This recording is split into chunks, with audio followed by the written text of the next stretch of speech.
कुख्यात नक्सली हिडमा का सहयोगी मार दिया गया है। नेशनल पार्क में हुई मुठभेड़ के दौरान यह मार गिराया गया। 8 लाख रुपए का इनामी डिप्टी कमांडर सोढ़ी कन्ना मारा गया। मिल रही जानकारी के अनुसार PLGA battalion number 1 company number 2 का ये डिप्टी कमांडर था। और आपको बता दें कि सोढ़ी कन्ना के शव के साथ हथियार भी बरामद किया गया है। और तो और बटालियन में स्नाइपर के रूप में यह काम कर रहा था। मिल रही जानकारी के अनुसार कुख्यात नक्सली हिडमा का सहयोगी मार गिराया गया है। और आपको बता दें कि 8 लाख रुपए का इनामी डिप्टी कमांडर सोढ़ी कन्ना भी मारा गया। PLGA बटालियन नंबर 1 की कंपनी नंबर 2 का ये डिप्टी कमांडर सोढ़ी कन्ना के शव के साथ हथियार की बरामदगी भी हुई है। और आपको बता दें कि इस पूरे मामले में बटालियन में स्नाइपर के रूप में काम कर रहे इस नक्सली को उसके अंजाम तक पहुंचा दिया गया। इस वक्त की बड़ी खबर आपको बता दें, इस बड़ी खबर के बारे में अभी जो इनपुट्स आए उसमें बताया गया कि नेशनल पार्क में हुई इस मुठभेड़ में उसे मार गिराया गया है। और एक बड़ा ये कदम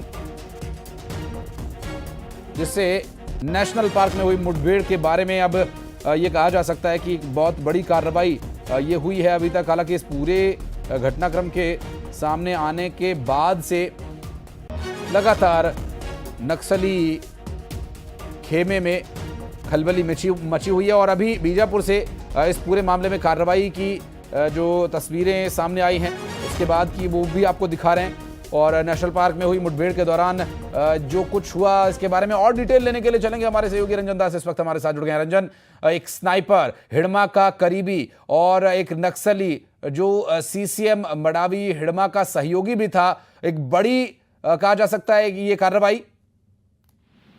जी बिल्कुल, देखिए सुरक्षा बलों ने जिस नक्सली को मार गिराया है दरअसल वो आम नक्सली नहीं है, वो एक्सपर्ट शूटर रहा है। और सबसे बड़ी बात जो कुख्यात नक्सली हिडमा है जिसकी तलाश लंबे समय से सुरक्षा बलों के है, ये उसका सहयोगी रहा है। तो ये कहीं ना कहीं हिडमा का कई राज उसके पास जरूर दफन रहे होंगे। लेकिन इस मुठभेड़ में जो सफलता मिली निश्चित तौर पर एक बड़ी सफलता मिली। बटालियन का है, नक्सलियों की बटालियन एक मजबूत यूनिट रही है और बटालियन में वो स्नाइपर के रूप में ये कार्यरत था। तो सुरक्षा बलों को नेशनल पार्क में इस अभियान में बड़ी सफलता मिली। लेकिन जो जानकारी मिल रही है कि ये जो नेशनल पार्क का इलाका है, इस इलाकों में आने वाले दिनों में ऑपरेशन और तेज होंगे क्योंकि बड़े नक्सली अब उनके लिए यही एक शरण स्थली बची हुई है और उनमें बड़े नक्सल ही टारगेट किए जाएंगे।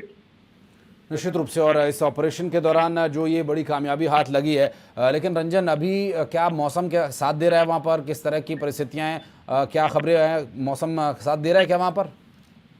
देखिए बारिश तो बस्तर में लगातार हो रही है और नेशनल पार्क में छोटे बड़े नदी नाले भी है। जवान चुनौतियों को भी लगातार सामना कर रहे हैं और करते आ रहे हैं। लेकिन जिस तरह से केंद्रीय गृह मंत्री अमित शाह ने कहा था कि मानसून में भी नक्सलियों को चैन की नींद नहीं सोने देंगे और यही वजह है कि अमित शाह के इस बयान पर जवान कदम आगे बढ़ा रहे हैं और उस इलाके में ऑपरेशन चला रहे हैं जहाँ पहुंच पाना, जहां ऑपरेशन करना बड़ा डिफिकल्ट होता है। नक्सलियों को जहां की पूरी भौगोलिक स्थिति पता है, लेकिन जवान भी उस इलाके में पूरी तरह से मुस्तैद है और लगातार ऑपरेशन इस समय जारी है।